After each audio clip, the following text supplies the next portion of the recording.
8 से कोई संख्या कब भाग होती है, इसके लिए एक बेसिक नियम है कि आपको आखिरी 3 डिजिट ढूंढने। तो 3 डिजिट ढूंढा, ये पहला, ये दूसरा, ये तीसरा। बहुत ध्यान से सुनना।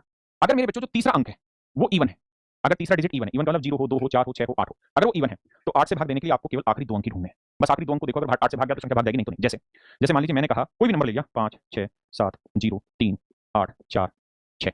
मैं पूछना चाहता हूं कि ये संख्या 8 से भाग जाएगी, तो आपने क्या करना है, आखिरी 3 अंक ढूंढने, 1 2 3 ढूंढ दिया, इसकी जुड़ती नहीं 8 से चेक करने के लिए। अब ये बताओ ये इवन है कि ओड है? इवन। अगर ये इवन है तो मेरे बच्चे सिर्फ 46 को ही 8 से भाग देके देखो भाग जा रहा है कि नहीं जा रहा। अगर भाग जा रहा है तो ठीक है, नहीं तो जो बचा वो हमारा शेष वाला है। मेरी बात समझ रहे हैं? जैसे मान लीजिए मैंने लिखा कोई भी नंबर और आखिरी 3 अंक लिखे 0 5 6। मैं जानना चाहता हूं कि 8 से भाग जाएगी, तो आप कहेंगे पहला अंक दूसरा तीसरा, तीसरा इवन है, इवन है तो इन दोनों को भाग दो, 8 7 56 भाग चला जाएगा, है ना। मैं कहूं भैया 6 8 4, यानी कोई संख्या है उसके आखिरी 3 डिजिट 6 8 4 है, तो बताओ क्या 8 से भाग जा रही है? तो देखो इवन है ना तीसरा, तो सिर्फ इसको भाग दो, 84 8 से भाग जाता है, आपके पढ़े में आता नहीं, तो इसका संख्या भाग नहीं जाएगी, पक्की बात है। दूसरा नियम, अगर मेरे बच्चों हम किसी संख्या को 8 से भाग दे रहे हैं और 3 डिजिट लिख रहे हैं, आखिरी 3 डिजिट चाहिए हमें। अगर आखिरी 3 डिजिट में पहला दूसरा तीसरा अंक विषम संख्या है, विषम अंक है, माफ करिए विषम है, अंक है, ओड डिजिट है, तो आपको क्या करना है, आखिरी दोनों अंकों में 4 जोड़ना है और फिर देखना है क्या 8 से भाग जा रहा है। जैसे मैं आपसे जानना चाहता हूं क्या 144, मान लो यहां कोई नंबर लिख देता हूं मैं 3 8 5 6 4, बताओ यार ये संख्या 8 से भाग जा रही है नहीं जा रही? तो आप कहेंगे सर हमें तो चेक करना होता है आखिरी 3 अंक 1 2 3, तो हमें इनकी तो जरूरत ही नहीं है। बिल्कुल ठीक है। और सर सच बात ये है कि अगर तीसरा अंक विषम है ना तो हमें इसकी भी जरूरत नहीं, इसमें 4 जोड़ना है, तो 44 और 4 48। अब देखो क्या 48 8 से भाग जा रहा है? हां सर 8 से 48 भाग जा रहा है, तो इसका मतलब ये संख्या 8 से भाग जा रही थी। इसका मतलब मेरे बच्चे संख्या 8 से भाग जा रही थी। हां जी, फिर से समझाता हूं, देखो ध्यान से। मेरे राजा बहुत सारे अंक लिखे हैं और आखिरी 3 अंक में लिख रहा हूं 5 6 6। मैं जानना चाह रहा हूं यार ये संख्या 8 से भाग जा रही है कि नहीं जा रही, इसे समझने के लिए। तो आपने क्या करना है, पहला अंक दूसरा अंक तीसरा अंक। अब ये देखो तीसरा अंक इवन है कि ओड है, तो इसे काटा लगाओ। अब इसके अंदर अपनी तरफ से 4 जोड़ दो, तो 66 और 4 70। क्या 70 8 से भाग जाता है? नहीं जाता, तो ये संख्या 8 से भाग नहीं जाएगी। कितने बच्चे मेरा पॉइंट समझ गए? Please explain it, how many you understand it? कितने बच्चे समझ गए इस बात को? पक्की बात है, सारे बात समझ गए? चलो एक एग्जांपल लेता हूं, चेक तो करें कितने समझे। ये है भाई 15 6 2022 शिफ्ट थर्ड का, कह रहे इनमें से कौन सी संख्या 8 से भाग जाएगी? बताओ जी। एक सिंगल क्वेश्चन ऐसा नहीं जो मैं अपनी तरफ से ले रहा हूं, 2022 RRB NTPC shift third stage second का क्वेश्चन है।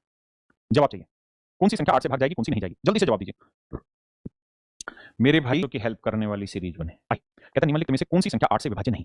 तो 8 की विभाज्यता का नियम पहला दूसरा तीसरा, तीसरा क्या है जी विषम है, तो 92 में 4 जोड़ा 96, 96 का 8 से भाग जा रहा है? हां सर जा रहा है, तो इसका मतलब संख्या 8 से भाग जाएगी। हां जी राजा आगे।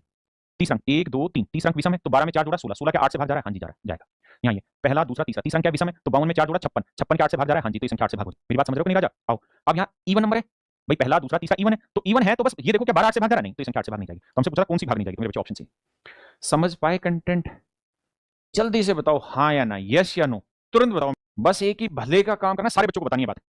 देखिए मेरे बच्चे, सवाल में कह रहा है y की जगह क्या रखें कि 8 से विभाज्य हो जाए, और y का भी मान हमको न्यूनतम चाहिए, सबसे छोटा मान चाहिए। तो मेरे बच्चे 8 के लिए कहानी पता क्या है सर? कहानी ये है कि पहला दूसरा तीसरा, तीसरा प्यार पकड़ो, तीसरा प्यार यहाँ पहला नहीं हो रहा सर, तीसरा प्यार क्या है सर? इवन है, तो इसकी जरूरत ही नहीं है। अब बस ये देखो कि y6 मेरा 8 से भाग होना चाहिए। अब 8 का पहाड़ा पढ़ो, 8 का पहाड़ा पढ़ो जिसमें आखिरी अंक 6 आता है, तो 8 का 8 8 दूनी 16, सर 16। मुझे क्या चाहिए था सर? y का न्यूनतम मान। क्या 1 से छोटा कोई मान है राजा? नहीं है, तो सर मेरा आंसर है ऐसी। बताओ जो मेथड बताया वो यूनिक है या नहीं? कमेंट करो यूनिक है कि नहीं है। यू है कि एक अंश से विभाज्य है तो इनका न्यूनतम मान ज्ञात करिए। आओ यार एक बात सिखा रहा हूं मेरे बच्चे, एक को है ना 2 बार जोड़ोगे तो जोड़ 2 आएगा, एक को 3 बार जोड़ोगे तो जोड़ 3 आएगा, एक को 100 बार जोड़ोगे ना तो जोड़ 100 आएगा। तो ऐसे ही अगर मैं एक एक एक एक एक एक n बार लिख रहा हूं और इन सबको अगर मैं जोड़ूं मेरे प्यारे बच्चों तो कुछ और नहीं, जोड़ भी n ही आएगा। जोड़ भी क्या आएगा मेरे प्यारे बच्चों? n ही आएगा, ध्यान रखना। तो यहाँ इस सवाल में एक एक एक एक एक कितनी बार है? n बार, तो इन सब का योग करूंगा तो आएगा n। अब मुझसे सवाल में ये कह रहा है कि भाई n, ये जो योग आया ये ऐसा योग होना चाहिए जो 9 से भाग हो जाए, लेकिन n का न्यूनतम मान पूछा है, अधिकतम मान नहीं पूछा। कह रहा जी n की लीस्ट वैल्यू बताइए क्या होगी मेरे बच्चे, n का न्यूनतम मान बताइए क्या होगा। तो मेरे बच्चे n का न्यूनतम मान देखो, सबसे छोटा मान तो 3 है, क्या ये 9 से भाग रहा है? नहीं, 9 9 से भाग रहा है, तो ऑप्शन डी मेरा राइट आंसर। हाँ जी भाई, समझाने के तरीके पे जाइए। और देखो छोटी छोटी इंफॉर्मेशन है जो लिखा रहा हूं, आगे काम आनी है। एक चीज और ध्यान रखना, जब भी गिनती लगातार ऐसे बढ़ती हो 1 2 1 1 2 3 2 1, यानी बढ़ के घट जाए 1 2 3 3 2 1, समझ गए ना प्रोसेस? तो इनका जो जोड़ होता है वो हमेशा ही बीच वाले नंबर का वर्ग होता है, 2 का वर्ग, ये 3 का वर्ग, ये 4 का वर्ग। अंकों का जोड़ देखोगे तो यही मिलेगा। ठीक है, तो आगे एक सवाल आएगा, उसके लिए पहले से ही तैयार कर रहा हूं। 1 2 3 n तक जाएंगे और फिर वापसी 1 तक आएंगे, तो इसके सभी का जोड़ क्या होगा मेरे भाई? n²। क्या ये बात समझते हैं? छोटी छोटी इंफॉर्मेशन काम आनी है, भूलना नहीं है किसी भी चीज को। आज भाव नहीं दोगे बाद में पछताओगे। हर चीज की कीमत है मेरे भाई। देखिए एक और छोटी सी इंफॉर्मेशन दे रहा हूं मेरे बच्चों, 3 गुणस है वो अपने आप में बहुत रमखाई शब्द होता है और इसका प्रोडक्ट होता है 111।